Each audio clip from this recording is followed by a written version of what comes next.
চট্টগ্রামের পটিয়ায় একটি পিকআপ ভ্যানে অভিযান চালিয়ে প্রায় ২৯ লাখ টাকা মূল্যের ৯,৬৯০ পিস ইয়াবাসহ ২ মাদক কারবারিকে আটক করেছে র্যাব ৭। এ সময় মাদক পরিবহনের কাজে ব্যবহৃত পিকআপ ভ্যানটিও জব্দ করা হয়।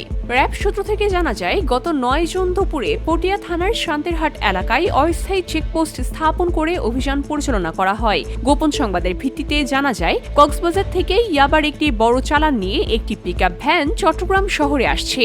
গোপন তথ্যের ভিত্তিতে সন্দেহভাজন পিকআপটি থামিয়ে তল্লাশি চালানো হলে ড্রাইভিং সিটের পিছনে বিশেষ কৌশলে লুকিয়ে রাখা ৯,৬৯০ পিস ইয়াবা উদ্ধার করা হয়। আটককৃতরা হলেন লোহাগড়া বড়হাতিয়া এলাকার জসিমউদ্দিনের ছেলে পিকআপ চালক মোহাম্মদ সাইদ এবং কক্সবাজারের চাকরিয়া এলাকার ফারুকের ছেলে হেল্পার মোহাম্মদ সাজ্জাদ। র্যাব আরও জানায়, উদ্ধার হওয়া ইয়াবার আনুমানিক বাজার মূল্য প্রায় ২৯ লাখ টাকা।